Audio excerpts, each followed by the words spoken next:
Hollywood makes the Oregon Trail look like a grand adventure of brave pioneers conquering the Wild West with nothing but grit and determination. But here's what they don't show you. Most travelers spent their days knee-deep in mud, fighting off mosquitoes and shitting their brains out from dysentery. The Oregon Trail wasn't some heroic journey. It was 2,000 miles of pure misery that 500,000 people somehow convinced themselves was a good idea. Oh, and if you're enjoying these stories, I'd really appreciate a like or subscribe. Super curious where you're all listening from, so drop a comment with your location and what time it is there. Always blows my mind how people are falling asleep to this all over the world. All right, let's head back to 1847. Trust me, it's going to be quite a ride.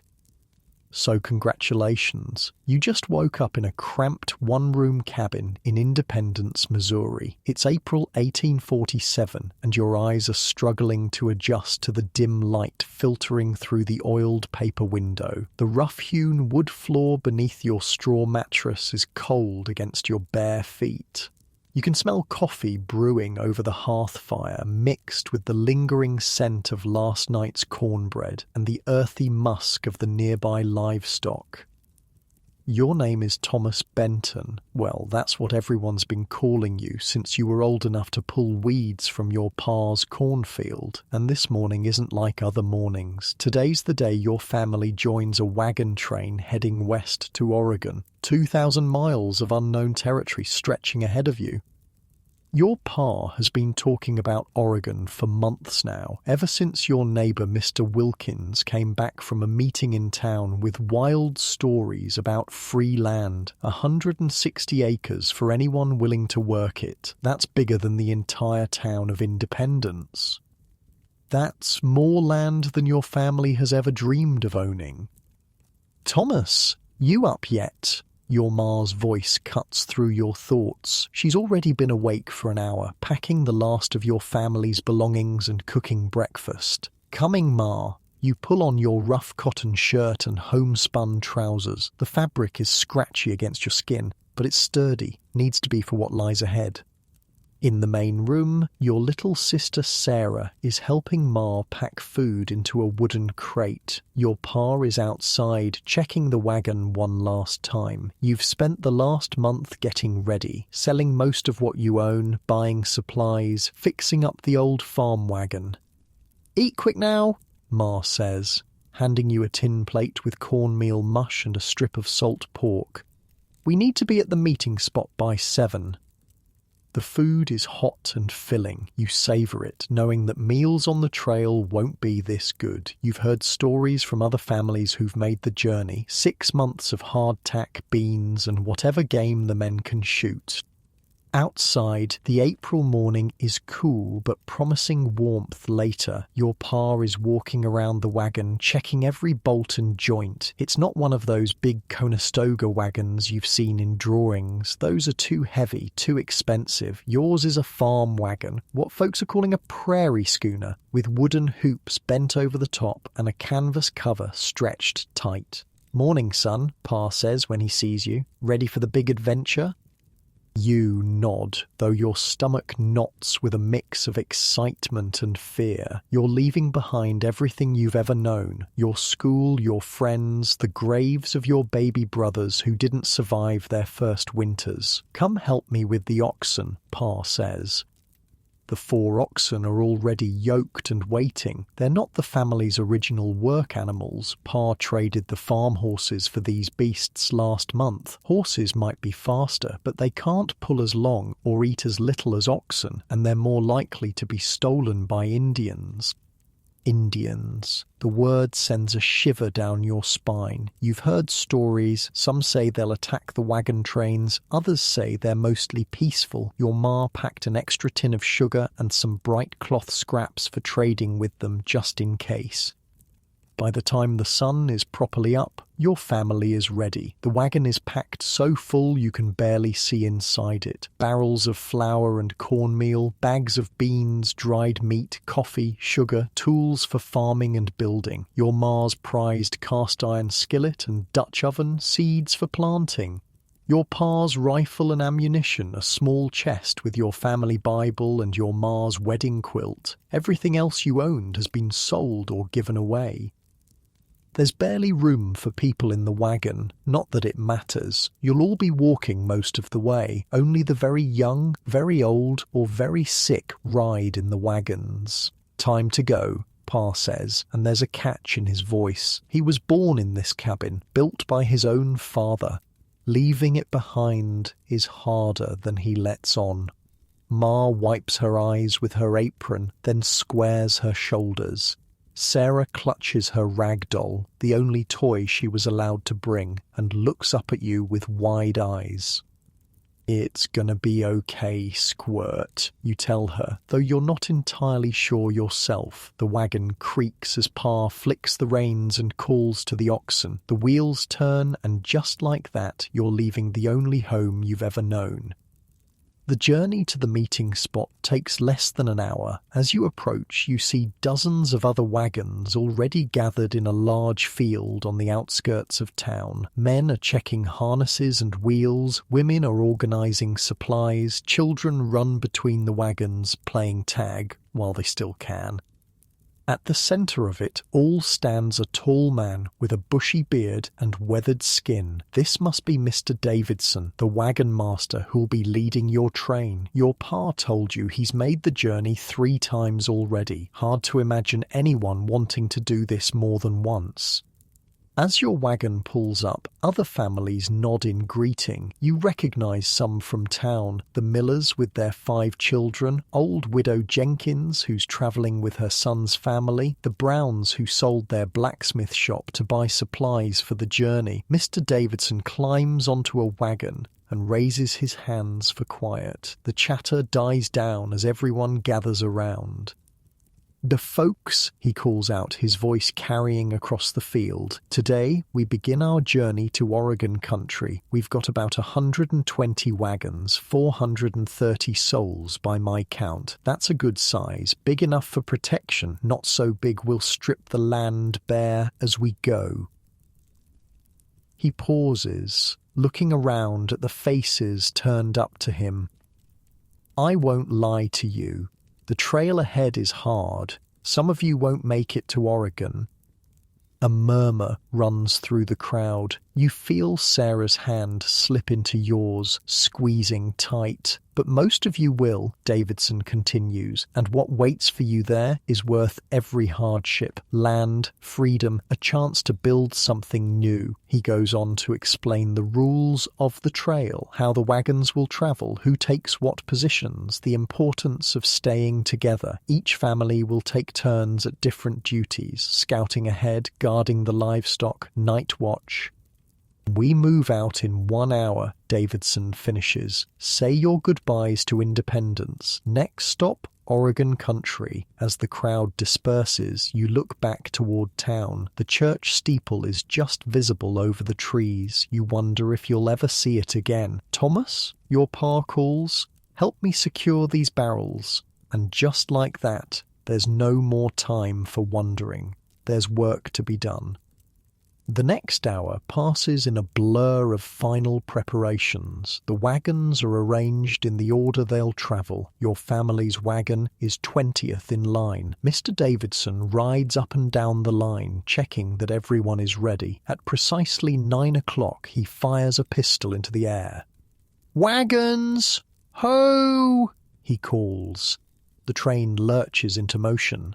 The lead wagons start rolling, and one by one the others follow. When it's your turn, Pa calls to the oxen, and your journey truly begins. The first day's travel is easy. The road out of Independence is well worn and relatively smooth. The oxen plod along at about 2 miles per hour. You walk alongside the wagon with Sarah, while Ma sits on the wagon seat with Pa. The other wagons stretch ahead and behind as far as you can see, like a great snake winding across the landscape. By midday, the excitement has worn off. Your feet hurt, and the dust kicked up by the wagons ahead makes you cough. Sarah is dragging her feet, complaining of tiredness. Up you go, you say, lifting her onto the wagon. There's no room inside, but she can sit on top of the canvas-covered supplies. When are we going to get to Oregon? She asks. You laugh. Not for a long time, Squirt. We've got about 170 days of this. Her eyes widen. That's forever. Oh no, just until October or so, you tell her. We'll get there before the snow falls, if we're lucky. If we're lucky. You've heard the stories of the Donner Party trapped in the mountains by early snow last year, the rumours of what they did to survive. You shudder and push the thought away. The first day ends after about 15 miles. Mr. Davidson signals for the wagons to form a circle for the night, not because of any danger from Indians this early in the journey, but because it's good practice. The circle creates a corral for the livestock and defines the camp. Setting up camp is chaotic at first. No one quite knows what they're doing yet, but within an hour, tents are pitched, fires are lit, and the smell of cooking food fills the air. Your ma is making a simple supper of bacon and beans with biscuits cooked in the Dutch oven buried in coals. As darkness falls, someone pulls out a fiddle and starts playing. Others join in with harmonicas, a banjo, even a tin whistle. People gather around the fires, singing songs from back home. Sweet Betsy from Pike, Oh Susanna, Buffalo Gals. You sit with your family, watching the stars come out above the prairie. They seem brighter here, away from the lights of town. Sarah falls asleep in your ma's lap, worn out from the day's excitement. Get some rest, Pa tells you. Tomorrow's another day on the trail. You crawl into the small tent your family has pitched beside the wagon. The ground is hard beneath your blanket, but you're too tired to care. As you drift off to sleep, the sound of distant singing mingles with the lowing of cattle and the rustle of the prairie wind. The routine of trail life establishes itself quickly. Up before dawn, breakfast of coffee and biscuits, hitch the oxen, and on the trail by 7. Walk all day with breaks to rest the animals. Make camp at dusk, eat, sleep, repeat. The landscape changes gradually as you move west. The familiar woods and fields of Missouri give way to open prairie. The grass stretches to the horizon, waving in the breeze like a great green ocean. After a week on the trail, you reach the Kansas River. It's your first major river crossing, and the excitement in the camp is palpable. Some of the smaller streams you've crossed so far were simple. The oxen waded through, pulling the wagons behind them, but the Kansas is different. It's wide and deep, with a strong current. Mr. Davidson calls a meeting. We'll be ferrying the wagons across, he announces. There's a trading post here that runs a ferry. It'll cost $2 per wagon. There are grumbles from some of the men. $2 is a lot of money. It's that or risk losing your wagon and everything in it, Davidson says sharply. I've seen too many people try to ford this river and lose everything. Some lost their lives. That quiets the complaints. The crossing takes all day. The ferry is just a large raft that can hold one wagon at a time. The oxen swim across separately. By sunset, half the wagons are across, with the rest to follow tomorrow. Your family's wagon makes it across without incident, though watching it float on the rickety ferry makes your heart pound. The oxen bellow in fear as they're forced to swim, but they make it to the other side, dripping and exhausted. That night, camp is split between the two sides of the river. You can see the fires of the other half of your train across the water. It feels strange to be separated, vulnerable somehow. Will there be more rivers like this? Sarah asks as you sit by the fire. Many more, Pa says. The Platte, the North Platte, the Sweetwater, the Snake, the Columbia, each one a challenge. But we'll cross them all, Ma adds firmly, just like we crossed this one. You nod, but in your mind you're counting the rivers ahead, each one a potential disaster, each one a barrier between you and your new home. As you lie in your tent that night, listening to the rushing of the Kansas River, you wonder what other challenges await on the long road to Oregon. The next morning, you're awakened by a commotion. People are shouting, running. You scramble out of the tent to see what's happening. A man from another family is being carried into camp, his leg bloody and twisted at an unnatural angle. His wagon had broken loose on the ferry and crushed his leg against the riverbank. The wagon train has no proper doctor, but Mrs. Peterson was a midwife back in Illinois. She takes charge, cleaning and splinting the leg. The man's screams make Sarah cover her ears and bury her face against Ma's skirt. "Will he die?" Sarah whispers. "No, honey," Ma says, but her face is grim. A bad injury like this, with months of travel ahead, you all know his chances aren't good. By noon, the rest of the wagons have crossed. The injured man's family decides to turn back to independence. They can't continue with him in this condition. 3 other families choose to go with them, shaken by the accident and no longer sure they want to face the trail.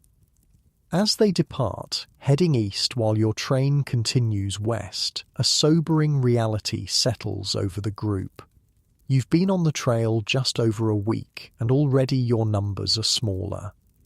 That night, there's no music around the campfires. People speak in hushed voices, glancing back toward the river as if it marks a boundary they can never recross. In a way, it does. You're committed now. Oregon or bust. The next morning, it rains. Not a gentle spring shower, but a prairie deluge. The canvas wagon cover drums with it, water finding every tiny hole and seam. The ground turns to mud that sucks at your boots with every step. The oxen struggle, sometimes sinking to their knees. Progress slows to less than 10 miles that day. By evening, everyone is soaked, cold, and miserable. Making fires is nearly impossible with wet wood. Families huddle in their wagons or under them, eating cold food and trying to stay warm. Your ma somehow manages to keep a small fire going long enough to heat coffee. The hot liquid is the only comfort on this miserable night. The rain continues for 3 days. On the second day, one of the wagons gets stuck so deeply in mud that even with 4 extra teams of oxen, it can't be pulled free. The family has to unload everything, carry it forward through knee-deep mud, then take the empty wagon apart and reassemble it on firmer ground. By the time the skies finally clear, the mood in the wagon train is grim. This is the reality of the Oregon Trail. Not a grand adventure, but a grueling test of endurance. But as the sun breaks through the clouds on the 4th morning, spirits lift. Clothes and blankets are spread out to dry. The trail begins to firm up. By afternoon, you've made 15 miles, a good day's progress. That evening, someone brings out a fiddle again. The music starts hesitantly, then grows more confident. People gather, drawn by the cheerful sounds after days of misery. Soon there's dancing. Not formal dances like back in town, but simple reels and jigs that anyone can join. You find yourself pulled into a circle dance by Miller's daughter, a girl about your age with freckles and a quick smile. The mud is forgotten as you spin and stomp, laughing at your own clumsiness. For a few hours, the hardships of the trail fade away. You're not pioneers facing an uncertain future. You're just people, enjoying music and company under the vast prairie sky. As May turns to June, the wagon train falls into a rhythm. Wake, eat, travel, make camp, sleep. The days blend together, marked only by changes in the landscape and the occasional landmark. You cross into what Mr. Davidson calls Indian territory. The land here doesn't belong to the United States. It's home to various tribes, some pushed west from their original lands. Everyone is more alert now, scanning the horizon for signs of danger. But the first Indians you encounter are peaceful. A small group approaches the wagon train, led by a man in a mix of traditional dress and white man's clothing. Through a translator, one of the scouts who speaks a little of their language, they offer to trade fresh meat for coffee and sugar. Your pa gives Ma a nod, and she brings out the trade goods she packed. The exchange is quick and respectful on both sides. That night, your family enjoys fresh venison instead of the usual salt pork. See, Pa says to you and Sarah, most Indians just want to trade, same as anybody else. You treat them fair, they'll treat you fair. You nod, but you notice he still keeps his rifle closer than usual that night. As June progresses, the heat becomes intense. The prairie stretches endlessly, the grass now bleached yellow by the sun. Water becomes precious. Some days the only sources are muddy streams or stagnant ponds. The oxen are losing weight despite the abundant grass. The pace slows as Mr. Davidson insists on longer rest periods during the hottest part of the day. Disease appears in the camp. Several children come down with measles, spreading quickly among the wagons. 2 of the youngest die and are buried by the trail, their small graves marked with stones and wooden crosses. Sarah catches it too, her face covered in angry red spots, her small body burning with fever. For 3 terrifying days you watch Ma tend to her, bathing her with precious water to bring down the fever, praying over her at night. You take over driving the wagon so Pa can help with Sarah and Ma can focus on nursing her. On the 4th day, her fever breaks. The relief in your parents' faces makes your own eyes sting with tears you're too old to shed. You're getting to be quite the wagon master, Pa tells you, his hand heavy on your shoulder. It's the closest he's come to saying he's proud of you. By the end of June, you've reached the Platte River. Unlike the Kansas, it's wide but shallow, more of a giant muddy puddle than a proper river. But it's still a milestone. You've travelled about 250 miles from independence, only about 1,150 miles to go. The wagon train spreads out along the Platte, following its course west. The water isn't good for drinking, too silty, but the river valley provides a natural road west and water for the livestock. One evening, as you're helping Pa with the oxen, Mr. Davidson rides up. "Benton," he says to your Pa, "I need your boy tomorrow. We're sending a hunting party out. Need someone quick and quiet to help drive the game." Pa looks at you, a question in his eyes. You nod eagerly. After weeks of walking beside the wagon, the chance for a different task, a man's task, is exciting. He'll be ready at dawn, Pa tells Davidson. That night you can hardly sleep. A real hunting party. You've helped Pa hunt back home, but this will be different. You'll be helping feed the whole wagon train.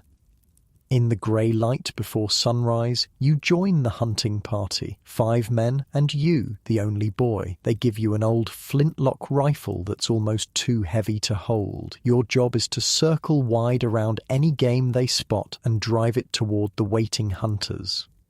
The day is long and hot, but exhilarating. By sunset, you've helped bring down 3 deer and a dozen rabbits. When you return to camp with the meat, you stand a little taller. For the first time, you feel like you're truly contributing to the journey, not just following along. As the wagon train continues along the Platte, the landscape begins to change. The endless flat prairie gives way to more varied terrain. In the distance, you can make out the first hints of hills, the beginning of the long climb toward the Rocky Mountains. July finds your wagon train reaching Fort Kearny, a military outpost on the Platte. It's the first sign of white civilization you've seen in weeks, and the excitement in the camp is palpable. The fort itself is unimpressive. Just some wooden buildings surrounded by a low wall, but to your eyes, after so long on the trail, it looks like a city. There's a small store where families can replenish supplies, a blacksmith to repair wagon parts, and best of all, a post office where letters can be sent east. Your ma spends the evening writing a long letter to her sister back in Missouri. You add a few lines at the end telling your cousin about the hunting trip and the Indians you've met. The letter will take months to reach them, carried east by military couriers and stagecoaches. The wagon train stays at Fort Kearny for 3 days. It's a welcome break from the constant travel. The oxen rest and graze on relatively fresh grass. People wash clothes in the river, trade stories with other wagon trains, and enjoy the luxury of sleeping inside the fort's walls, safe from any potential dangers. But the trail beckons. Oregon is still more than 1,500 miles away, and summer won't last forever. On the 4th day, Mr. Davidson gives the order to move out. The wagons form their line once more, and your journey continues. As July turns to August, the real challenges of the Oregon Trail still lie ahead. The easy part is over. Now come the mountains, the deserts, the hardest river crossings. The journey has already changed you. Your skin is dark from the sun, your hands calloused, your legs stronger than they've ever been. But the Oregon Trail will demand more from you yet, and in your heart, a question burns. Will it all be worth it when you reach the promised land of Oregon? Only time will tell. The Platte River becomes your silent companion for the next several hundred miles. Unlike other rivers that cut through the land with purpose, the Platte sprawls lazily across the prairie, a mile wide and an inch deep as the joke goes among the wagon trains. It's really more like a foot deep in most places, but still, you could practically walk across it if you didn't mind getting wet. August has settled in with brutal heat. The water in the Platte is too silty to drink, full of fine sand that'll tear up your insides. Instead, folks dig wells near the river, about 10 feet deep, where the water seeps in clearer after filtering through the ground. Your daily routine has solidified into something between misery and monotony. At 4 a.m., the night watchman fires his rifle to wake the camp. You hear your ma stirring immediately, the rustle of her dress as she crawls out of the tent. She's always first up, starting the morning fire, before most folks have even opened their eyes. By 4:30, you're pulling on your boots. They're stiff from yesterday's mud, cracked from constant wetting and drying. Your feet have calluses on top of calluses now. When you started the journey, you had 2 pairs of boots. You're on your last pair now, and they're falling apart.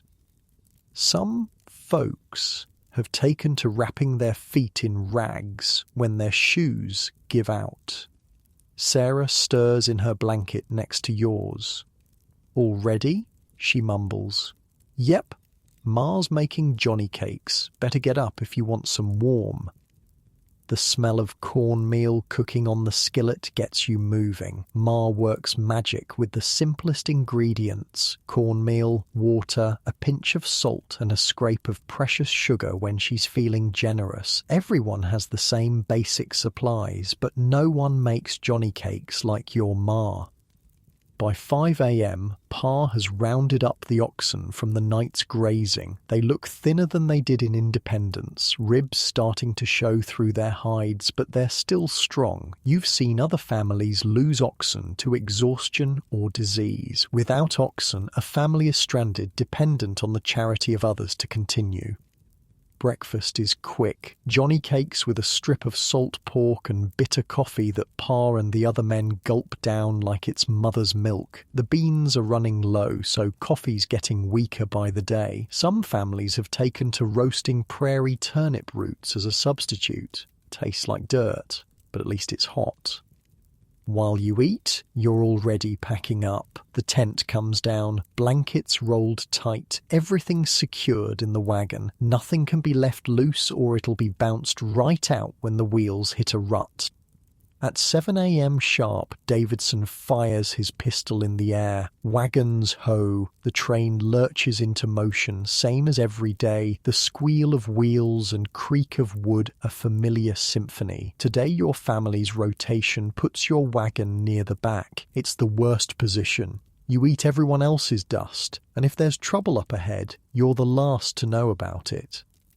The morning drive is always the best part of the day. The air still holds some coolness from the night, and the oxen move with purpose before the heat saps their strength. Sarah walks beside you for the first hour, playing a game where she tries to step only on your footprints in the dust.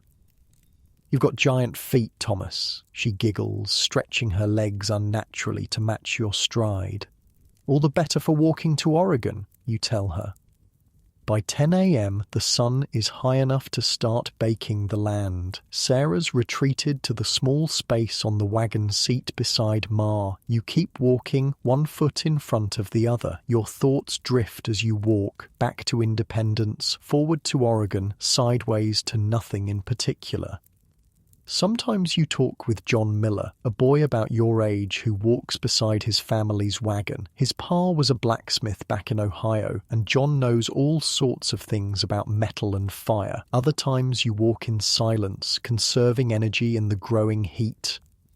At noon, Davidson signals for the midday rest. The wagons form a loose circle, and the oxen are unhitched to rest in whatever shade they can find. It's too hot to cook, so lunch is hardtack, rock-hard biscuits made of flour and water, baked until they'll last for months without spoiling. You dip yours in water to soften it enough to avoid breaking a tooth. Some days there's a bit of dried meat or cheese to go with it, but not today. The heat of midday brings an eerie stillness to the prairie. Even the insects quiet down, waiting for the worst to pass. The only sounds are the soft lowing of the oxen and the occasional cry of a baby from one of the wagons. Everyone moves slowly, saving their strength. Ma has taken to using this time to check Sarah's hair for lice, a constant battle on the trail where bathing is a rare luxury. Sarah squirms under Ma's fingers but knows better than to complain. You've seen what happens when lice get out of control. The Pearson family had to shave their daughter's head last month when they couldn't get rid of the infestation.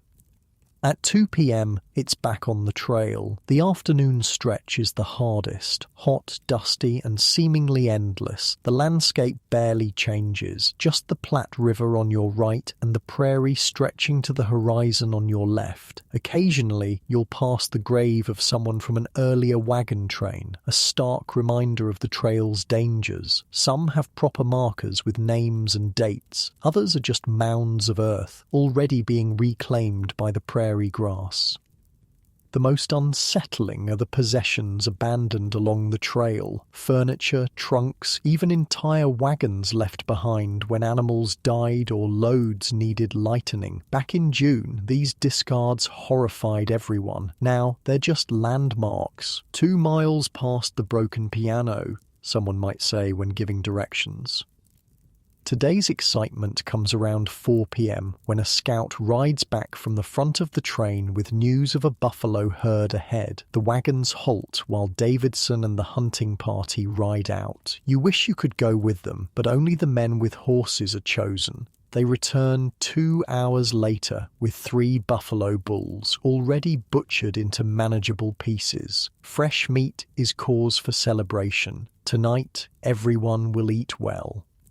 Camp that evening is more animated than usual. The smell of roasting buffalo meat permeates the air. Families share their portions with neighbors, creating a patchwork feast. The Browns contribute wild onions they gathered along the trail. The Wilsons have a precious jar of pickles they've been saving for a special occasion. Even Mr. Davidson seems to relax a bit, accepting a plate from your ma with a rare smile. "Fine cooking, Mrs. Benton," he says. "Reminds me of home." After dinner, someone brings out a fiddle. Mr. Everett, a tall man with hands like hammers, cradles the instrument as gently as a baby and draws the bow across the strings. The music rises into the twilight air. Oh, Susanna, a favourite among the travellers. People gather in the center of the wagon circle, first just tapping their feet, then dancing in earnest. Pa surprises you by taking Ma's hand and leading her into a lively reel. You've never seen them dance before? Ma's cheeks flush pink, and she looks younger suddenly, like the girl she must have been when Pa first met her. Sarah tugs at your sleeve. "Dance with me, Thomas." Before you can protest, she's pulling you into the circle. You're clumsy at first, too aware of people watching, but the music works its way into your bones. Soon you're swinging Sarah around, both of you laughing. For a few precious hours, the hardships of the trail fade. You're not pioneers struggling toward an uncertain future. You're just people enjoying music and company under the vast prairie sky. But morning comes too soon, and with it the familiar routine. The journey waits for no one. The terrain begins to change as August wears on. The flat prairie gives way to more rugged country. In the distance, you can make out actual hills. The first real elevation change in hundreds of miles. Chimney Rock rises from the plains like a beacon, visible for days before you actually reach it. "That's our halfway mark," Davidson tells everyone. "We've come about 1,000 miles, only 1,000 more to go, 1,000 more miles." The words should be daunting, but instead they fill you with a strange pride. You've already come so far, surely you can make it the rest of the way. Near Chimney Rock, your wagon train encounters another group heading east. It's unusual. Most traffic on the trail flows west this time of year. As they draw closer, you see their wagons are nearly empty, their animals thin, the people haggard. Davidson rides out to meet their leader. They talk for a long time, too far away for you to hear. When Davidson returns, his face is grim. "They're turning back," he announces to the gathered families. "Got as far as South Pass before losing too many oxen to continue. They say the grazing gets worse the further west you go." A murmur runs through the crowd. South Pass is still hundreds of miles ahead, the gateway through the Rocky Mountains. If they couldn't make it... "What else did they say?" someone calls out. Davidson hesitates. They passed 3 other trains heading east, all turning back for the same reason, and they say the Sioux are restless this year, not happy with so many whites crossing their territory. Fear ripples through the group. Everyone's heard stories of Indian attacks, though your train hasn't seen anything but peaceful trading so far. "We'll continue as planned," Davidson says firmly, "but we'll need to be more careful with our animals, better grazing, longer rest periods, and we'll post extra guards at night. That night, no one brings out the fiddle. The camp is quiet, each family huddled around their own fire, speaking in low voices. The joy of the buffalo feast seems very far away." Your pa sits cleaning his rifle with unusual care. "We'll be fine," he tells you and Sarah, though you haven't asked. Davidson knows what he's doing. You nod, pretending a confidence you don't quite feel. The vastness of the country suddenly seems threatening rather than grand.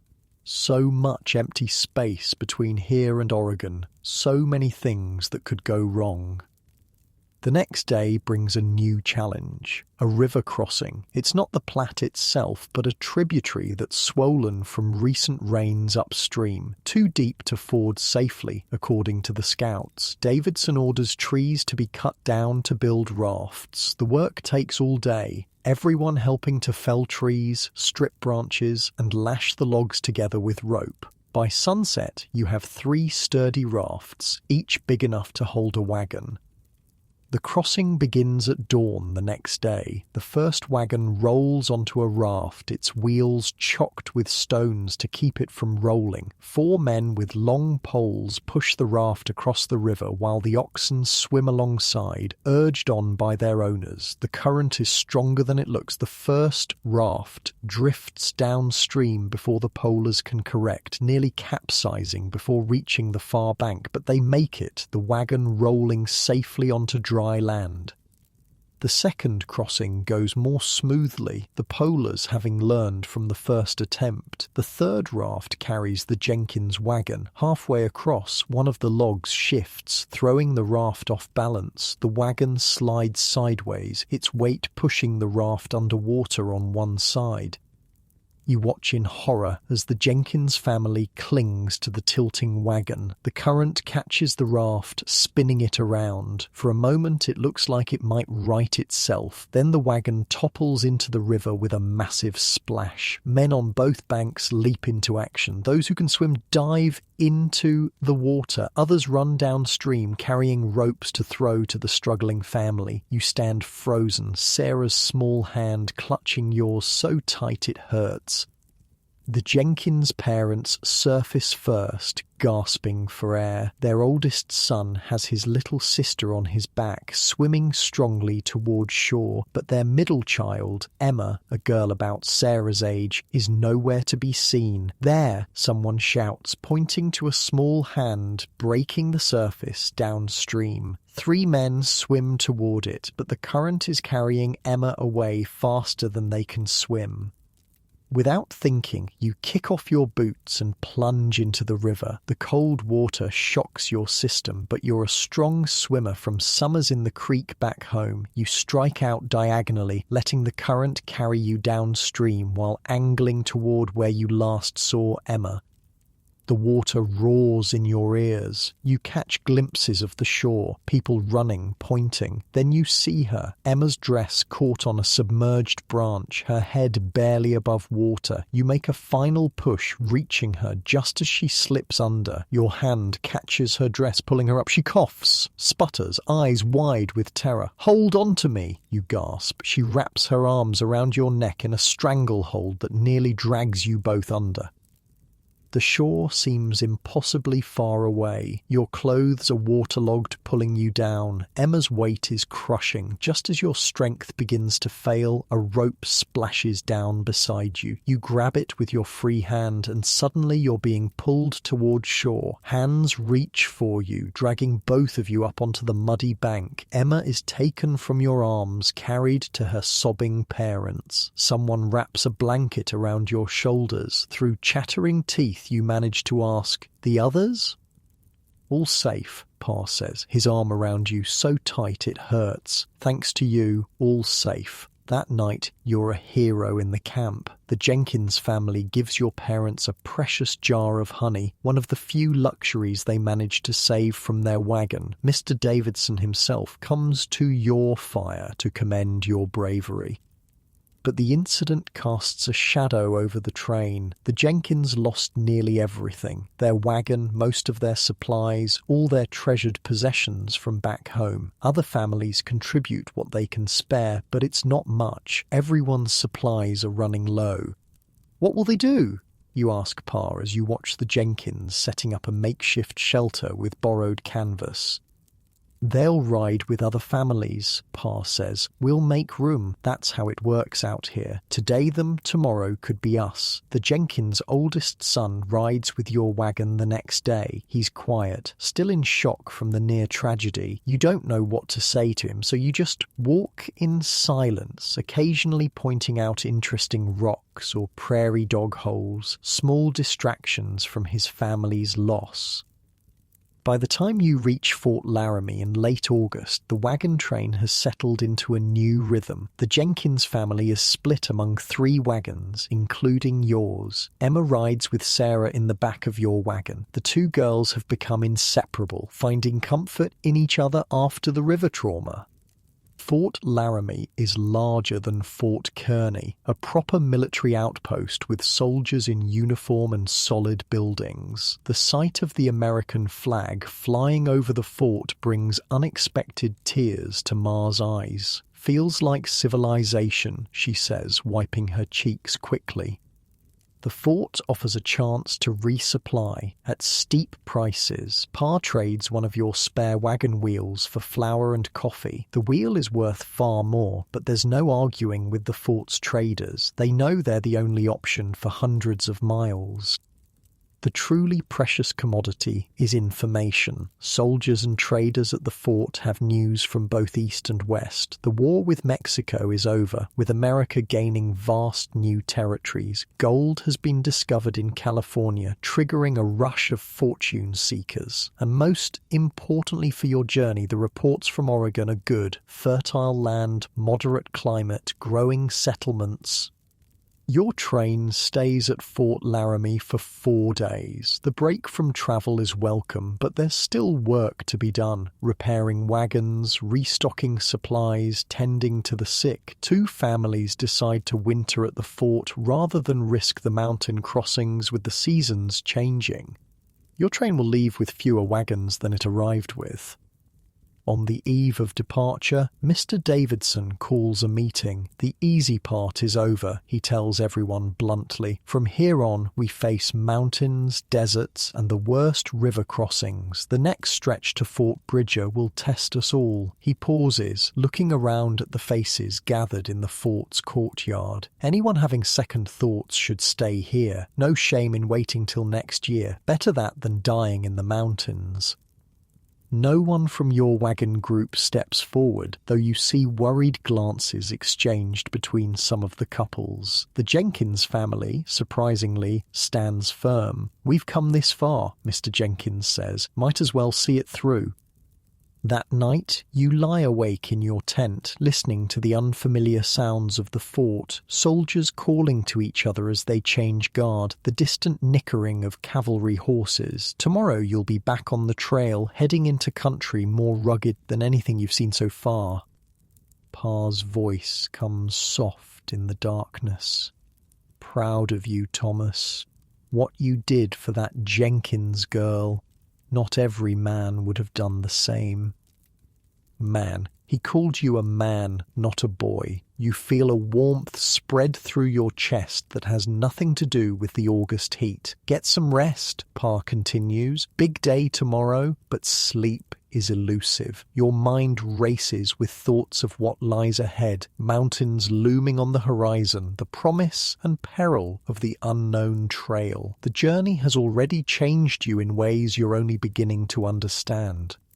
1,000 miles down, 1,000 to go. The true test of the Oregon Trail still awaits. The land west of Fort Laramie has a different feel, wilder somehow, less forgiving. The gently rolling prairie is replaced by broken country with sharp ridges and deep gullies. The trail follows the North Platte River, but even the river seems different here, faster, colder, as if eager to escape this harsh terrain.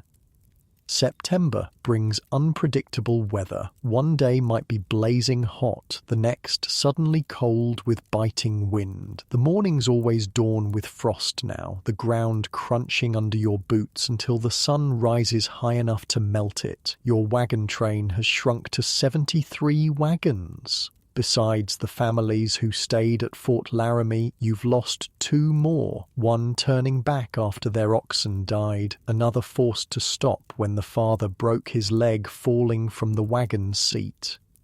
Or less competition for grass and water, Pa says pragmatically, though you notice he doesn't look at Ma when he says it. Everyone knows the real cost of each family that turns back or stops. Fewer hands for the difficult tasks ahead, fewer rifles if there's trouble. The trail grows steeper as you continue west. The oxen strain against their yokes, moving more slowly each day. You've all learned to walk bent forward, leaning into the slope like sailors on a tilting deck. Even the canvas wagon covers have a different set to them, pulled taut against the constant wind that blows down from the mountains. One morning, as you help Pa hitch the oxen, you notice dark clouds building to the west. Not the usual afternoon thunderclouds, but something different. A solid wall of darkness that stretches across the horizon. "Trouble coming," Pa mutters, following your gaze. By noon, the darkness has resolved into distinct shapes, riders, dozens of them, moving fast across the plain toward the wagon train. Davidson orders the wagons into a defensive circle, women and children inside, men with rifles forming a perimeter. Sarah clutches your sleeve, her eyes wide. "Indians," she whispers. "Looks that way," you say, trying to sound calmer than you feel. Pa hands you his old pistol, a single-shot flintlock that's seen better days. "Stay with your ma and sister," he says, checking the priming on his rifle. "You know how to use this if needed." The riders approach to within rifle range, then stop. One breaks away from the group, riding slowly toward the wagons with his hand raised. Davidson and 3 other men walk out to meet him. The rest of you wait, tense and silent, watching the encounter.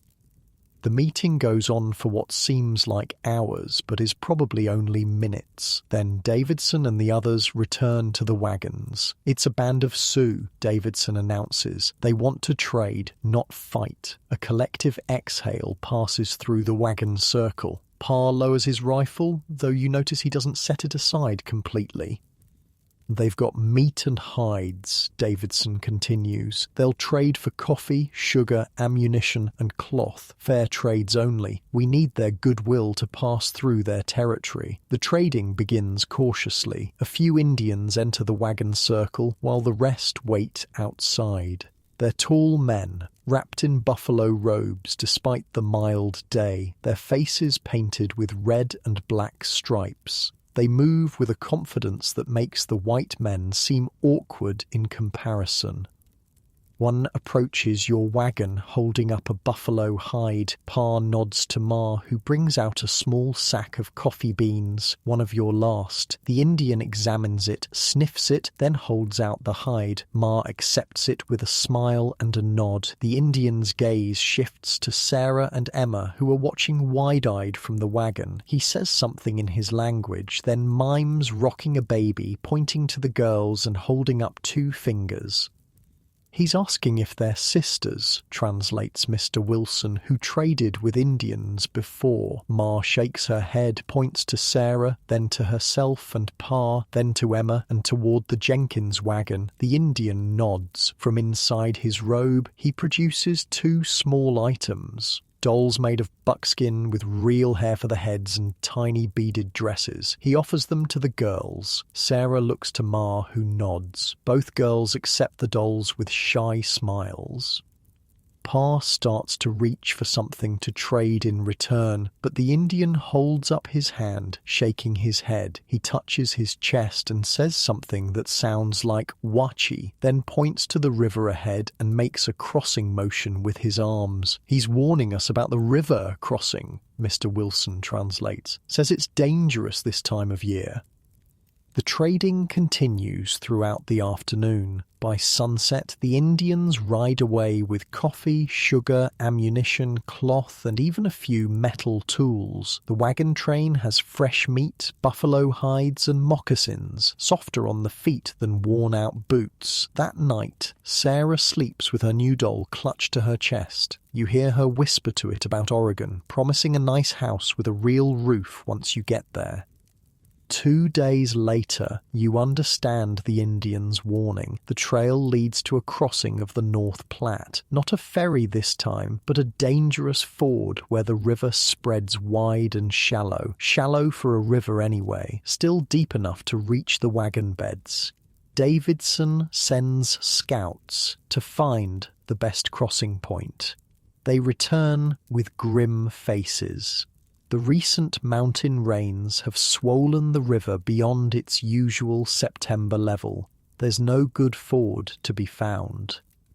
"We'll have to float the wagons," Davidson decides. "Cork the wagon beds, waterproof everything inside, and float them across like boats. It's risky business. Each wagon must be partially disassembled, the wagon box sealed with pitch and tar, then floated across while men wade alongside, guiding it through the current. The oxen swim across separately, struggling against the icy flow.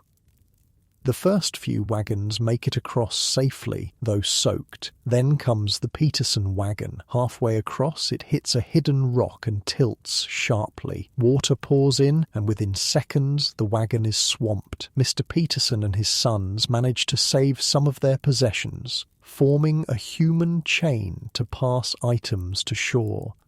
But they lose their flour, their sugar, and worst of all, their seed corn for planting in Oregon.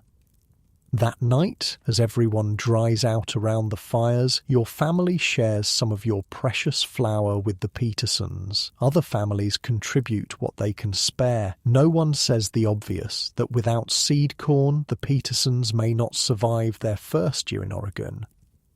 "We'll make it," Mr. Peterson says, his voice rough with emotion. "One way or another, we'll make it." The river crossing takes 3 full days. 2 more wagons are damaged, though none as badly as the Petersons. By the time the last wagon rolls up the far bank, everyone is exhausted, wet, and on edge, and the real mountains still lie ahead. The trail now leads through country, unlike anything you've seen before. Towering cliffs of red rock, deep canyons, forests of pine and fir that smell sharp and clean after the dusty prairie. The air is thinner here, making your lungs work harder. At night, the cold is intense, frost forming on the inside of the wagon cover by morning. Food becomes the constant worry. Game is scarcer in the mountains, and what the hunters do bring back is lean, the animals having already lost their summer fat in preparation for winter. The grass is sparse and tough, providing little nourishment for the oxen. Davidson orders reduced rations. Breakfast is now a thin gruel of cornmeal, dinner a small portion of beans with whatever meat the hunters manage to find. Lunch has been eliminated entirely. The children receive extra portions when possible, but everyone is hungry all the time. The hunger makes tempers short. Arguments break out over trivial matters. Whose turn it is to collect firewood, who gets which cut of meat. Davidson steps in when needed, his authority unquestioned, but even he looks worried now, constantly scanning the sky for signs of early snow. In the second week of September, you reach Independence Rock, a massive granite dome rising from the plain like the shell of some enormous turtle. It's a landmark all travelers look for, covered with the names of pioneers who passed this way before you. They say you need to reach Independence Rock by the 4th of July to be sure of crossing the mountains before snow, Davidson tells the gathered families. We're more than 2 months behind that schedule. A murmur of concern passes through the group. Snow in the higher mountains would mean disaster. Wagons unable to move, oxen starving, people freezing. We'll push harder, Davidson continues. Longer days, shorter rests. We need to reach South Pass within 2 weeks. That night, despite the exhaustion and hunger, there's a small celebration. It's tradition for each family to carve their name on Independence Rock. Pa takes out his knife and carefully etches Benton Family, 1847, into the stone. You add your own mark beneath it, a small star, your personal sign that you were here, that you existed in this moment of history.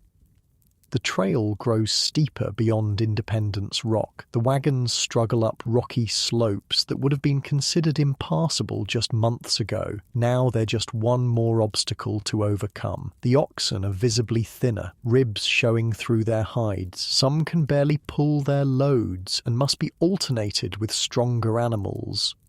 One morning, you wake to a strange silence. For a moment, you can't identify what's missing. Then you realize the wind has stopped for the first time in weeks. The air is perfectly still, and above the mountains to the west, the clouds hang motionless. Weather's changing, Pa says, studying the sky with a frown. By noon, the clouds have moved in dark and heavy. The temperature drops rapidly. When the first snowflakes begin to fall, there's a collective groan from the wagon train.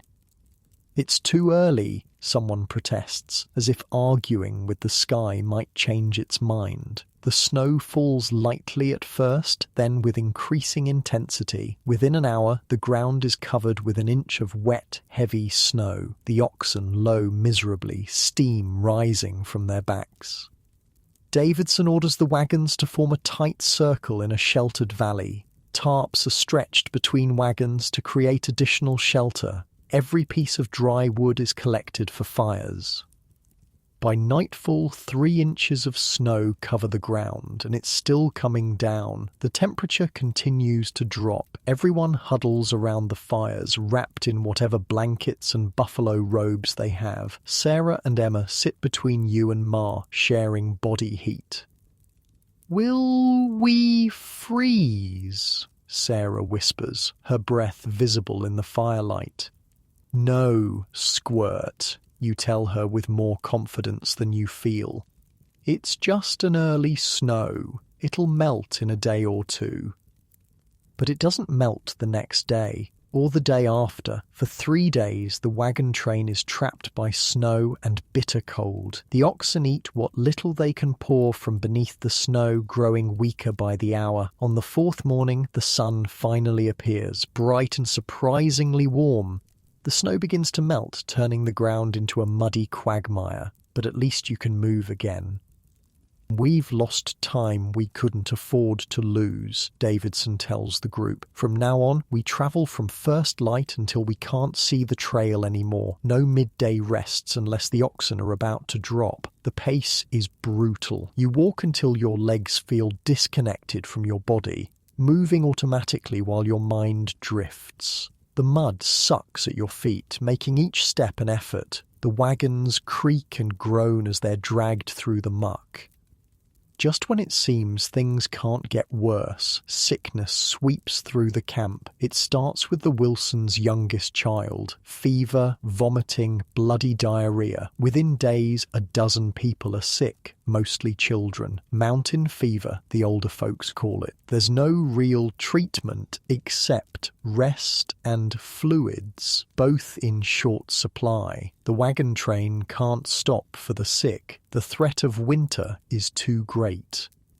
So the ill are bundled into the wagons, bouncing and jolting with every rut and rock. Their moans join the creaking of wheels and lowing of oxen in the trail's grim chorus. Emma falls ill next, her small face flushed with fever. The Jenkins family is still split among different wagons, with Emma riding in yours. Ma tends to her as best she can, spooning water between her cracked lips, bathing her forehead with precious water warmed by the fire. "Will she die?" Sarah asks one night, watching Ma tend to the delirious girl. "Not if I have anything to say about it," Ma answers, her voice firm despite the exhaustion etched on her face. For 3 days, Emma hovers between life and death. You take over more of the camp chores, letting Ma focus on nursing. Pa drives the wagon with extra care, trying to avoid the worst bumps for Emma's sake. On the 4th day, her fever breaks. The relief in the wagon is palpable. That night, when you stop to make camp, Emma asks for food, the first thing she's eaten in days. Others aren't so lucky. The Wilsons lose their youngest to the fever. The Harrises' grandfather, already weakened by the journey, succumbs as well. Both are buried in simple graves beside the trail, marked with wooden crosses that will likely be gone by next spring. The sickness passes eventually, leaving everyone weakened but moving forward. The mountains loom closer each day, their peaks already white with snow. In late September, you reach South Pass, the gateway through the Continental Divide. It's not the dramatic mountain gap you imagined, but a broad, high valley between 2 ranges. The crossing itself is almost anticlimactic after the struggle to reach it. But the significance isn't lost on anyone. You've crossed the spine of the continent. The waters now flow west toward the Pacific rather than east to the Mississippi. You're truly in the west now, farther from home than you've ever been. That night, despite the exhaustion and hunger, there's a celebration of sorts. The last of the sugar is used to make a sweet gruel. Someone produces a fiddle that hasn't been played since Fort Laramie, and music fills the cold mountain air. You find yourself standing at the edge of camp, looking east toward the way you've come, and west toward the way ahead. The stars seem impossibly close here, the air so clear you feel you could reach up and touch them. Pa joins you, his breath clouding in the frosty air. "Quite a journey," he says simply. You nod, not trusting yourself to speak. The emotions of the past months well up suddenly. The fear, the exhaustion, the moments of beauty and terror, the people lost and the bonds formed, the child who left independence and the person you're becoming. "We'll make it," Pa says, as if reading your thoughts. "Not everyone will, but we will." You want to ask how he can be so sure, but you don't. Maybe certainty is something you have to create for yourself out here, where nothing is guaranteed. "Come on," Pa says, clapping you on the shoulder. "Your ma saved you some of the sweet gruel." You follow him back to the fire, where Sarah and Emma are giggling over something, their recent brush with death already fading from their minds. Ma looks up and smiles, the firelight softening the new lines of worry on her face. The Oregon Trail has already taken so much from all of you, but in this moment, huddled around the fire in the vast wilderness, you realize it's given something too. A strength you never knew you had, a clarity about what matters, and a bond with these people, your family and the others, forged in shared struggle. Tomorrow will bring new challenges, the long descent from the mountains, the arid lands beyond, rivers still to cross. Winter is coming, and you're in a race against time to reach Oregon before the passes close completely. But tonight you eat your sweet gruel and listen to the fiddle play "Home, Sweet Home," a song that has a different meaning now than when you left independence. Home isn't a place anymore, it's these people, this wagon, this journey you're on together. As you drift off to sleep that night, you wonder what Oregon will be like. Will it be worth all this? You hope so. You have to believe so. But in a strange way, you're beginning to understand that the journey itself matters just as much as the destination. The real Oregon Trail isn't on any map. It's written in calluses and scars, in graves left behind and memories carried forward. It's written in you now, changing you with every mile.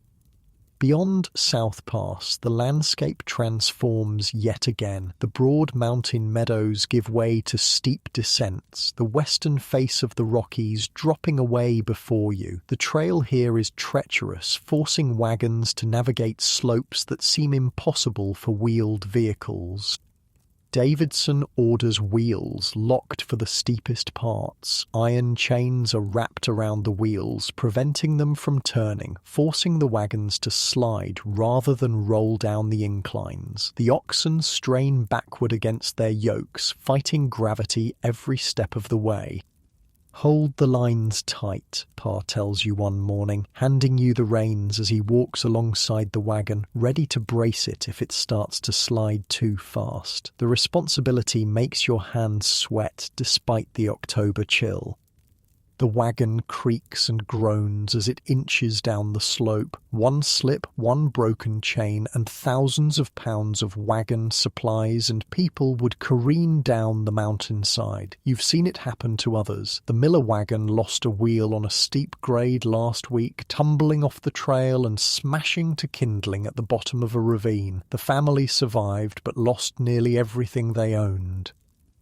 Reaching the bottom of each descent brings only momentary relief. The next ridge always looms ahead, another obstacle to overcome. The trail crosses countless streams, icy cold and swift with mountain runoff. Most are shallow enough to ford, but after heavy rain, even a small creek can become a raging torrent. October brings a new concern, not just cold, but the constant threat of early winter storms. The first snow beyond South Pass melted quickly. The second, a week later, lingered in shady spots for days. Everyone knows the third might be the one that stays until spring. How much farther to Fort Bridger? You ask Pa one evening as you help him rub down the oxen. The poor beasts are exhausted, their ribs showing prominently through their hides. Davidson says 3, maybe 4 days if the weather holds, Pa answers, his breath clouding in the cold air. It'll be our last chance to resupply before the Blue Mountains. Fort Bridger becomes the focus of everyone's hopes, a place to rest, to find food and medicine, to repair wagons and equipment worn to breaking point by the mountain passage. In the evenings around the fires, people speak of it like a paradise, though you've heard it's little more than a trading post with a palisade wall.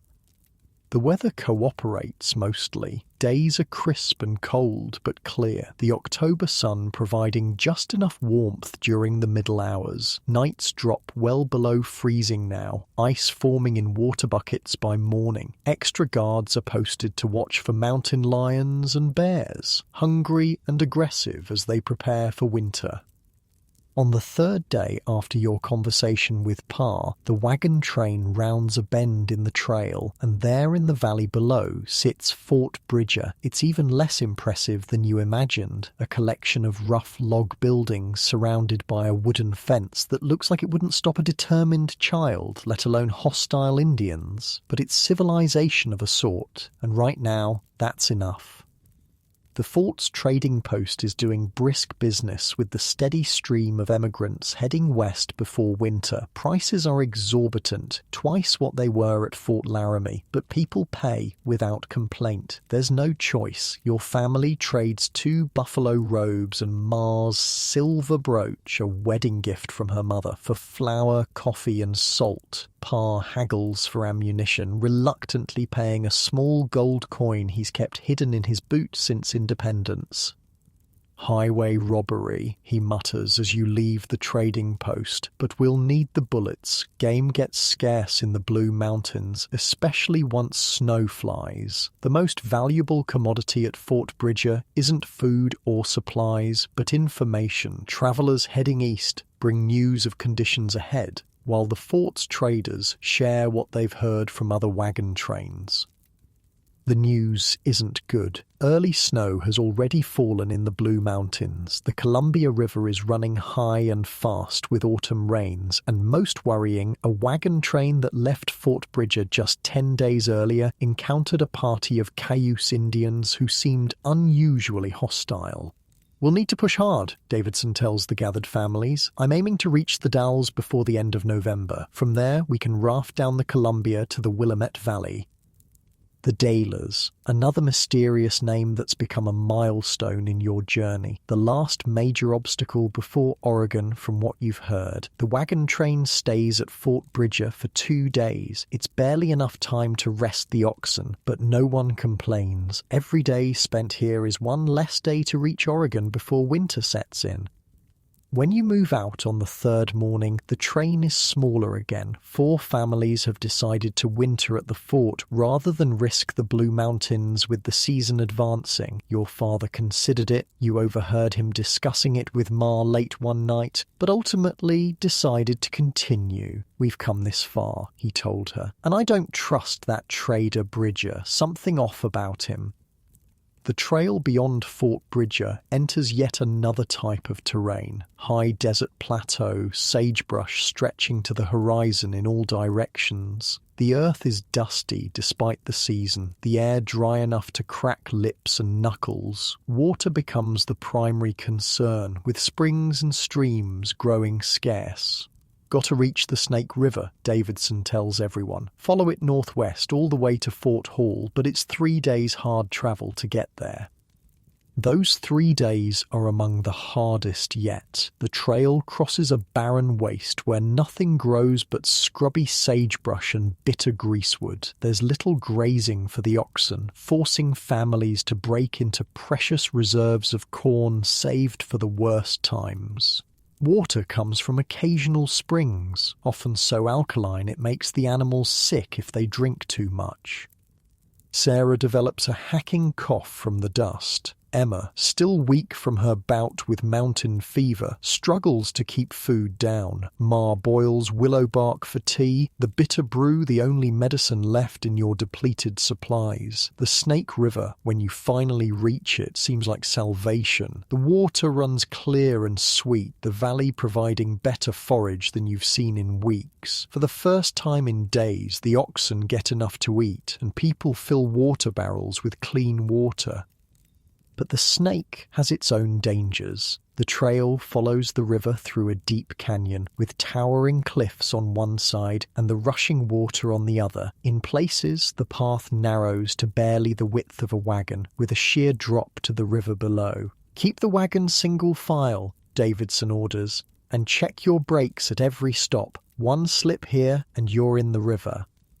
That night, camped in a broader section of the canyon, the mood around the fires is somber. Everyone feels the pressure of the advancing season. The nights are bitterly cold now, with frost forming on the wagon covers before sunset. The children cough from a combination of dust and cold. The adults move like old people, stiff from the constant labour and inadequate food. Yet somehow, in this moment of collective exhaustion, a celebration emerges.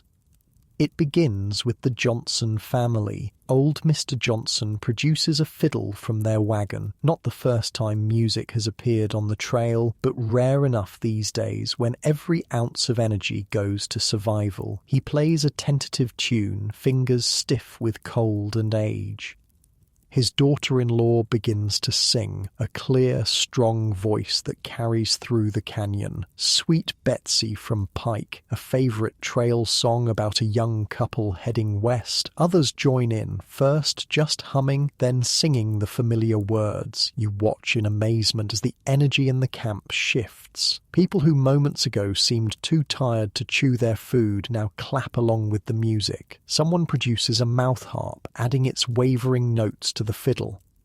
Then Mrs. Wilson stands and begins to dance, pulling her reluctant husband with her. They stomp and twirl in the dust, their shadows thrown long by the firelight. Others join them, the Miller teenagers, the young Hayes couple, even old widow Jenkins. "Dance with me, Thomas." Sarah tugs at your sleeve, her cough momentarily forgotten. You shake your head, suddenly shy. But Ma gives you a gentle push. "Go on," she says. "Life's too short not to dance when there's music."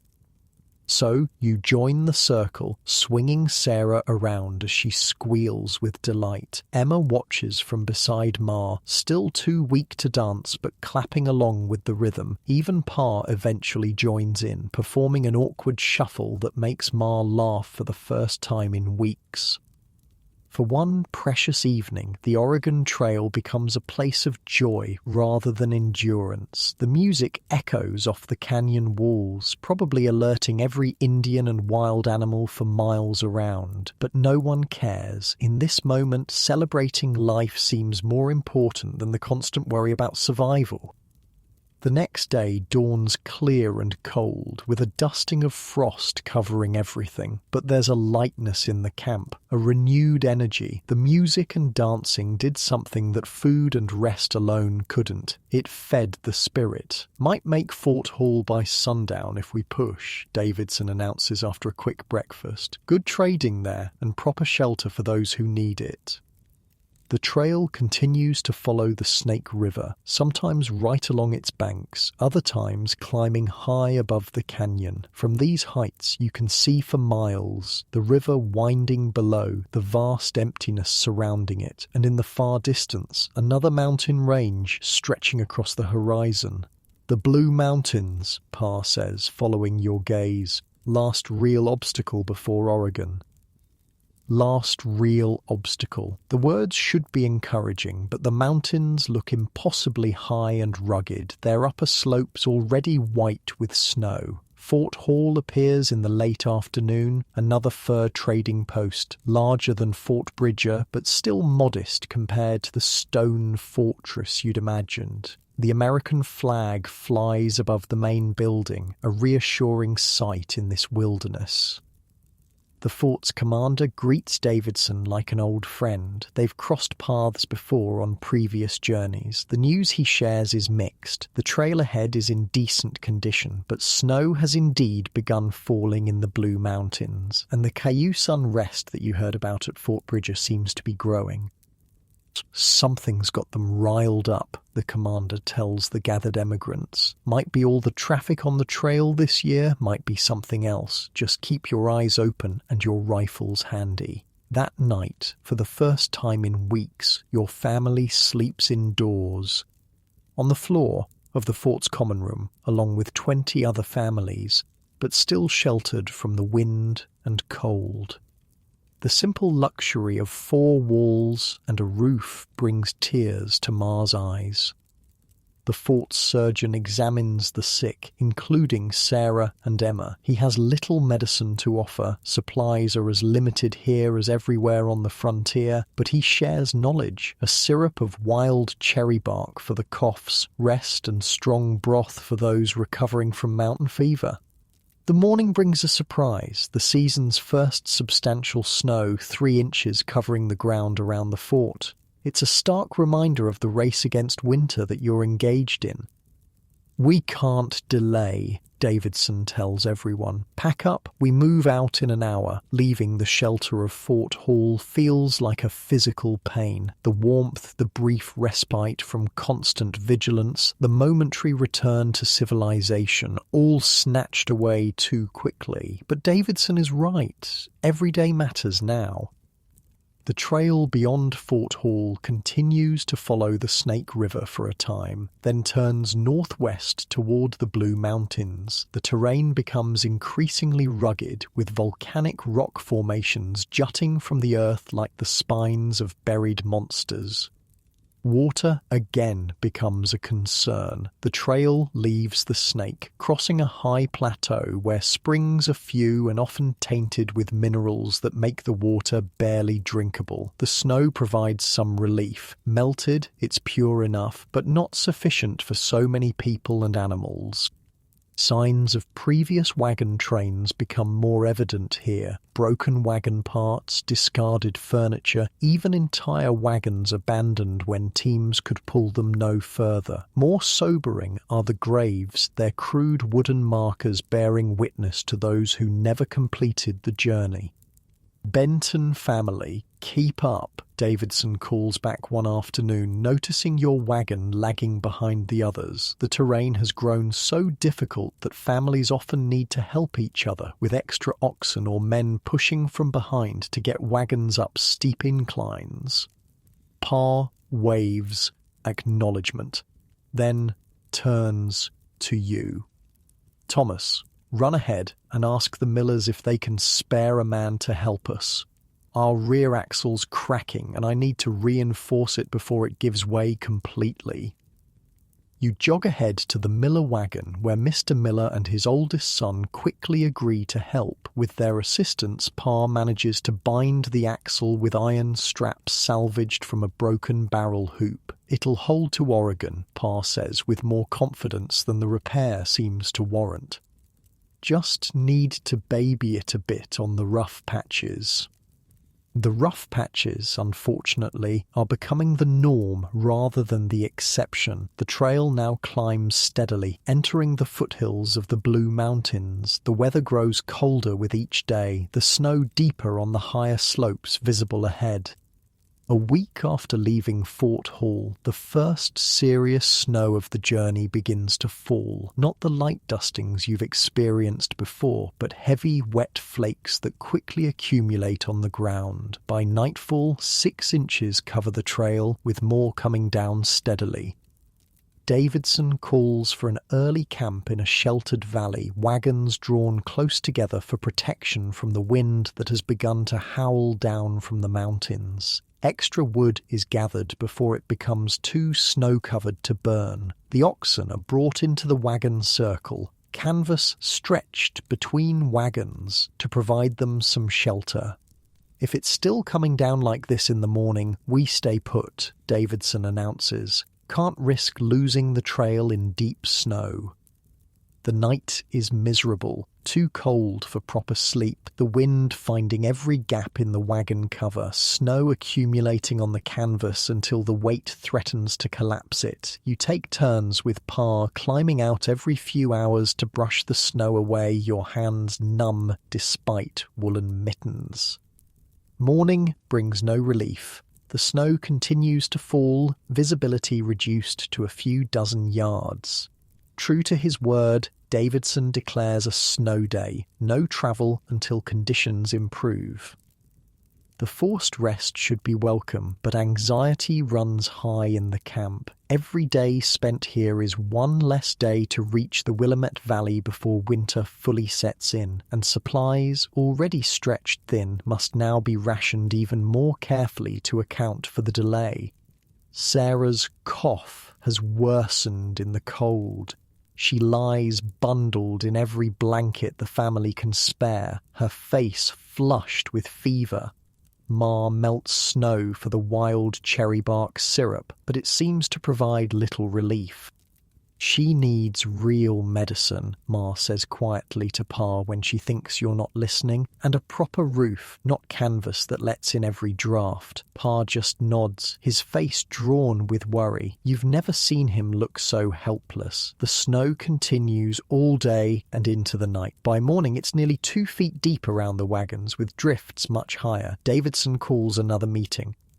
"We can't wait any longer," he says bluntly. "At this rate, we'll be snowed in for the winter. We have to move, even if it's just a few miles a day. Breaking camp in such conditions is brutal work. The oxen must be dug out from their snow-covered shelters. Wagons that have settled into the snow overnight must be rocked and pushed until they break free. The trail, completely obscured now, must be found by sending men ahead on horseback to scout."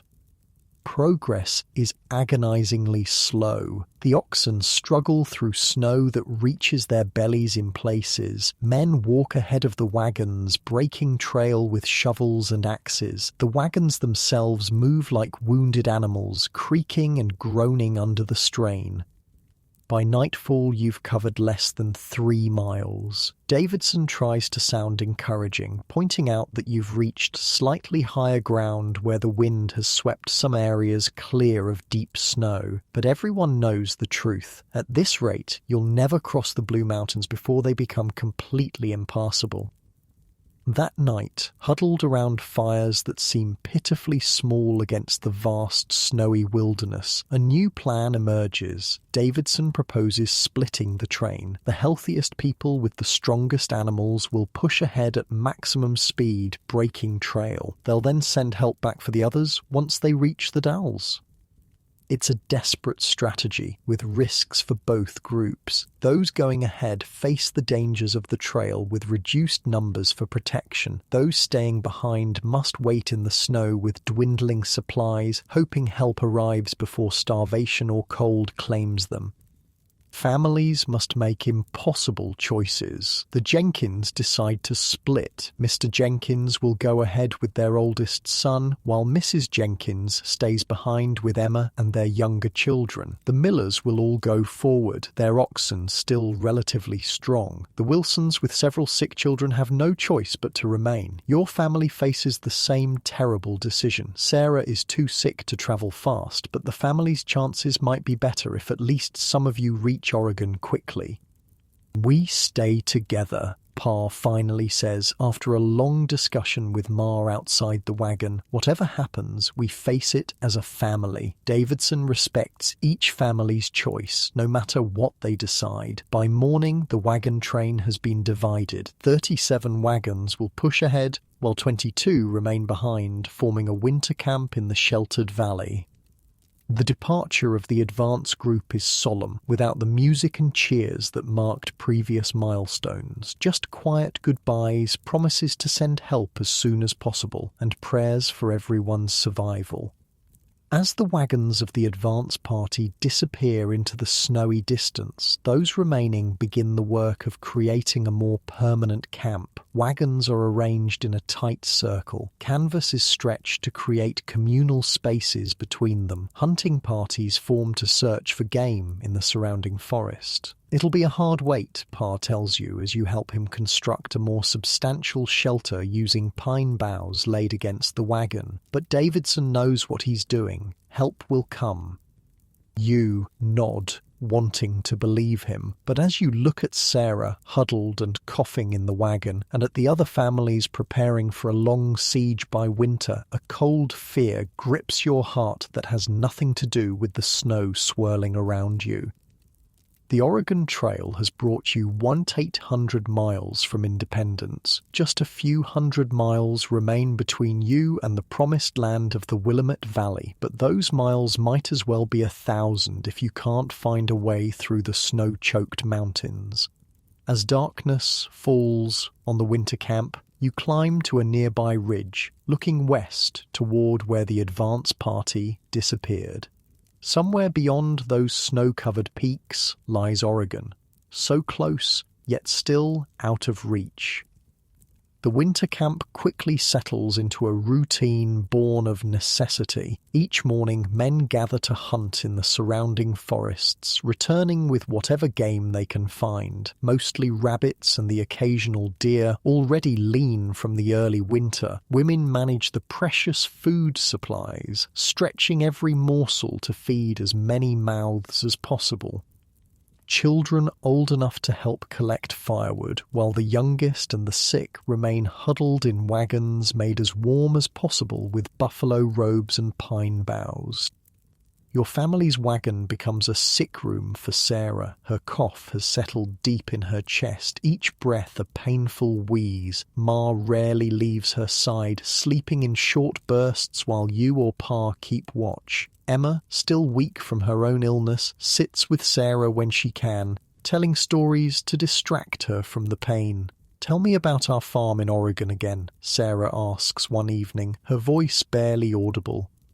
Emma squeezes her hand. It's going to be in a green valley with mountains in the distance still capped with snow even in summer. There'll be a stream running right through the property, clear water full of fish. The soil is so rich that anything you plant just shoots up like magic. Will we have apple trees? Sarah's eyes are bright with fever but focused on this dream of the future. "A whole orchard," Emma promises, "and you and I will climb the trees and eat apples until our stomachs hurt." Sarah smiles, then closes her eyes, drifting into fitful sleep. Emma looks up at you, standing at the wagon's entrance. "She'll get better, won't she?" she whispers. You nod, not trusting your voice. The truth is, no one knows. 3 children have already died in the winter camp, their small bodies buried in frozen ground marked with crosses made from wagon parts. But Sarah is strong. She survived measles back in Kansas Territory, and a fall from the wagon that would have killed a less resilient child. "She'll make it," you tell Emma. "We all will." A week passes with no sign of improvement in the weather. The snow continues to fall intermittently, accumulating to 3 feet in places. The oxen grow thinner, despite efforts to find forage for them beneath the snow. Some families begin to slaughter their weakest animals, preserving the meat and saving the remaining feed for the strongest. Pa joins a group of men attempting to follow the trail blazed by the advance party, hoping to at least keep it open. They return after 2 days, half frozen and exhausted, having made it only 15 miles before being turned back by a new storm. "Trail's already drifting over," Pa reports to Ma that night, his voice low. If help doesn't come soon, he doesn't finish the thought. He doesn't need to. Food becomes the constant worry. Hunting grows less productive as game either migrates away or burrows deep to escape the cold. The communal supplies, already rationed, dwindle alarmingly. Meals shrink to a thin gruel in the morning and a small portion of meat or beans at night. The children receive priority, but everyone feels the constant gnaw of hunger. The second week brings new challenges. A pack of wolves, themselves hungry in the early winter, begins to circle the camp at night. Their howls echo through the darkness, sending chills through everyone huddled around the fires. 2 oxen are lost to the predators before the men organize a constant armed watch. On the 15th day, just as despair begins to take root, a shout from the perimeter breaks the morning quiet. Riders coming from the west. Everyone who can move rushes to look. Through the lightly falling snow, a group of riders approaches. 10 men on horseback, leading pack mules laden with supplies. The lead rider is John Miller, who left with the advance party. His face is gaunt but triumphant as he rides into the camp. "We made it through," he announces to the gathered crowd. The advance party reached the Dalles 5 days ago. Davidson organized this relief party immediately. "We've brought food, medicine, and news." The news is mixed. The advance party made it through the Blue Mountains, but not without losses. 2 wagons went off the trail in whiteout conditions. The families saved, but their possessions lost. 1 man froze to death on watch duty, but the majority arrived safely at the Dalles, the last major outpost before the final push to the Willamette Valley. "The trail's passable, but just barely," Miller explains as supplies are unloaded and distributed. "We marked it well with flags on tall poles that should stand above the snow. It's about a week's journey at best. There's a more immediate concern. The relief party can't transport everyone. They've brought enough supplies to sustain the camp for another 2 weeks, but the truly sick or weak need to be evacuated now." Sarah is among the first chosen to go. Her cough has worsened, and Ma's worried look when she checks her fever tells you everything you need to know. The Jenkins family is also selected. Emma, still too weak for the harsh journey on foot. Ma will accompany Sarah, riding double with one of the relief party. You and Pa will remain with the wagon, following as soon as the trail is clear enough for oxen to pass. The farewell is hurried. The relief party wants to make as much distance as possible before nightfall. Ma holds you tight, whispering fierce instructions to take care of Pa and yourself. Sarah, bundled in every blanket that can be spared, manages a weak smile from the arms of the rider she'll travel with. "See you in Oregon," she whispers as they ride away. The camp feels emptier after their departure, though more than half the original group remains. The fresh supplies boost morale, but everyone knows the real challenge still lies ahead, getting the remaining wagons through the mountain passes to the Dalles. For another week, you wait as the weather alternates between clear, bitter cold and fresh snowfall. Hunting parties go out daily with diminishing returns. The oxen are hitched to empty wagons and walked in circles to keep them from growing too weak. Every evening, someone climbs the nearby ridge, looking west for signs of another relief party. On the 8th day after the first relief party left, the lookout spots more riders approaching. This time it's Davidson himself with 15 men and additional pack animals. "Time to move," he announces without preamble. "We've got a break in the weather and the trail's as clear as it's going to get. Pack only what you absolutely need. The rest stays behind." The abandonment of possessions is brutal but necessary. Furniture, books, keepsakes, even clothing, anything not essential for survival is left in a great pile in the center of the camp. Some items might be retrieved in spring, but most will be lost to the elements or scavenging animals. Your family's wagon is stripped to the bare minimum. Food, weapons, tools, the tent, and a few personal items Ma insisted you bring for her. The photograph of her parents, Pa's father's Bible, Sarah's rag doll, small things that connect you to who you were before the Oregon Trail. The departure from the winter camp is solemn. 22 wagons arrived here, only 17 will leave. 5 families decided to winter in place rather than risk the mountain crossing, planning to continue in spring when the pass is clear.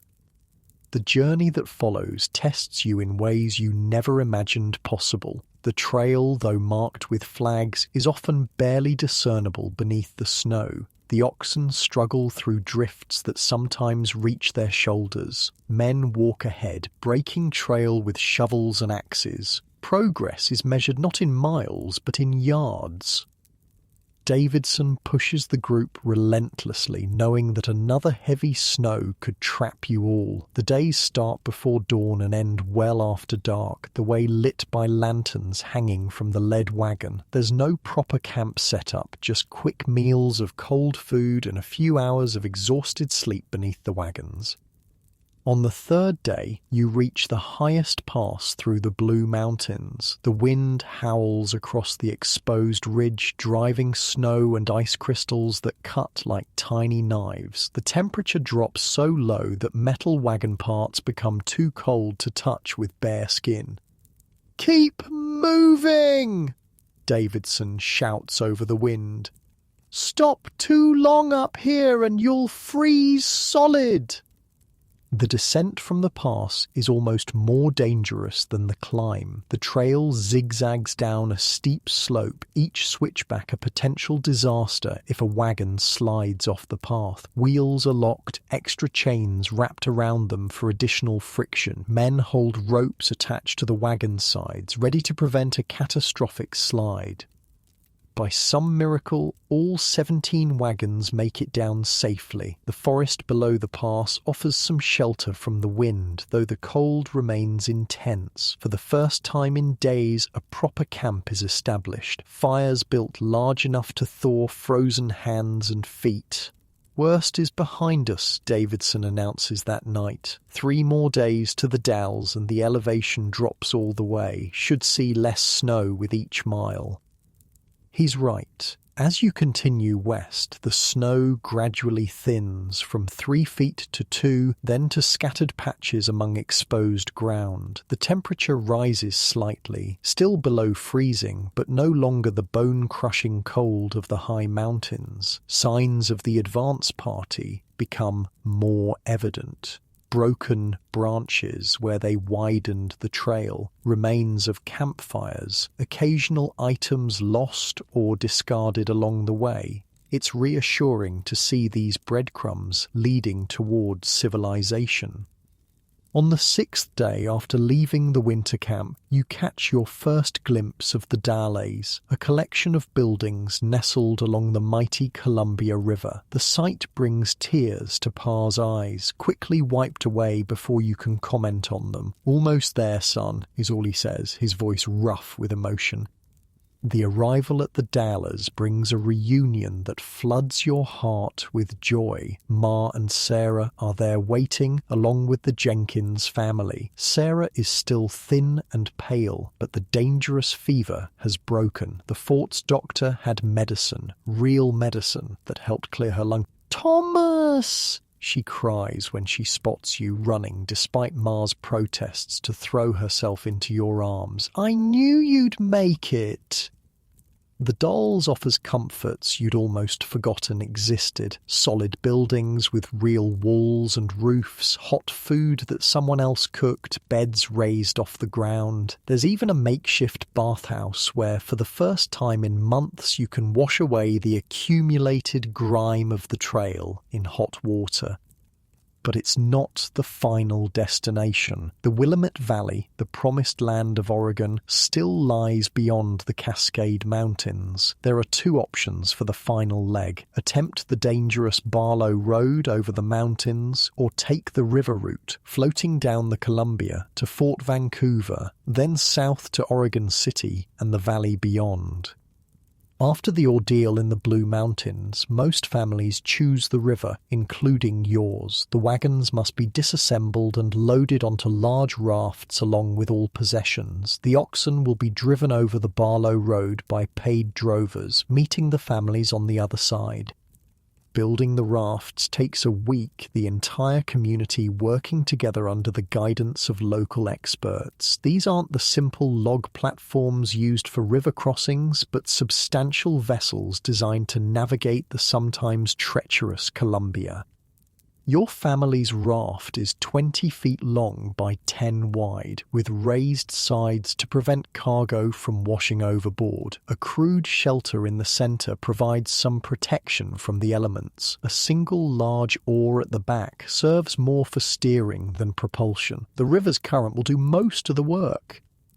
The departure from the Dalles comes in early December, much later than any previous wagon train attempted the final leg, but with the Barlow Road already snow-covered, there's no choice but to risk the river passage. The first day on the water is terrifying and exhilarating. The Columbia is massive here, far larger than any river you've encountered before. The current moves swiftly, carrying the rafts at a pace that makes the slow wagon travel seem like a distant memory. The surrounding landscape is breathtaking. Towering cliffs, dense forests, and waterfalls cascading hundreds of feet down rocky faces. Pa handles the steering oar, his face intense with concentration at the difficult passages. Ma keeps Sarah and Emma in the shelter, telling stories to distract them from the danger. You perch near Pa, ready to help if needed, watching in awe as the wild country slides past. The journey that would have taken weeks by wagon is compressed into days on the water. The river carries you past the towering cascades that give the mountain range its name, through narrow gorges where the water churns white with fury, and finally into the broader, calmer stretches as the Columbia approaches the sea. At Fort Vancouver, your family transfers to a smaller boat for the journey south on the Willamette River. The end of December finds you pulling up to a crude dock at Oregon City, the first real American settlement in Oregon country. Oregon City is barely a town by Eastern standards, perhaps 50 buildings clustered along the river, with the surrounding forest only partially cleared. But after months on the trail, it looks like a metropolis. There's a general store, a blacksmith, even a small church with a proper steeple. More importantly, there are people who've made the journey before you, settlers from previous years who've established farms in the surrounding valley. They greet the new arrivals with genuine welcome, offering temporary shelter, advice on available land, and invaluable local knowledge. Your family spends the winter in Oregon City, renting a small cabin from a family that arrived 2 years earlier. Pa works odd jobs, saving money to buy supplies for the farm you'll establish in spring. Ma helps Sarah regain her strength, the girl's cough finally fading as the damp but mild Oregon winter proves gentler than the mountain snows. You find work at the general store, unloading supplies that arrive by boat and learning about the strange new territory that is now your home. The storekeeper, Mr. Halsey, takes a liking to you, impressed by your work ethic and the stories of your journey. You folks did it the hard way, he tells you one evening as you help him close the store. Coming across in 47 with all the troubles. Next year will be easier. They're improving the Barlow Road and there's talk of a proper ferry at the Dalles.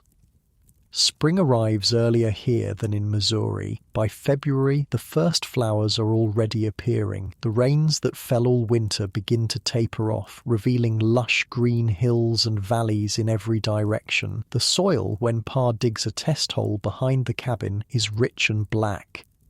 In March, with the guidance of Mr. Halsey and other established settlers, Pa secures a land claim in the Willamette Valley, 640 acres of prime farmland with a year-round creek running through it, just as Emma had described to Sarah during the darkest days in the winter camp. The day you first see your new land is one you'll remember forever. The wagon, rebuilt from the parts transported down the Columbia, crests a small rise, and suddenly there it is spread before you, a meadow bordered by forest, gentle slopes leading down to the creek, mountains blue in the distance. It looks like something from a painting, too perfect to be real. Pa stops the wagon, letting the oxen rest. For a long moment, no one speaks. Then Sarah breaks the silence. "It was worth it," she says simply. "Everything. It was worth it for this." Ma squeezes Pa's hand, tears streaming down her face. "Yes," she agrees, "worth every mile." You help Pa stake out the boundaries of the claim, driving markers into the soft spring earth. This land is yours now, or will be officially once you've lived on it and improved it for 4 years, according to the Donation Land Act. 640 acres, more land than your family could have ever dreamed of owning back in Missouri. Building begins immediately. First a temporary shelter, little more than a lean-to, while the proper cabin is constructed. The surrounding settlers pitch in to help, just as your family will help the next newcomers. In Frontier, Oregon, no one survives alone.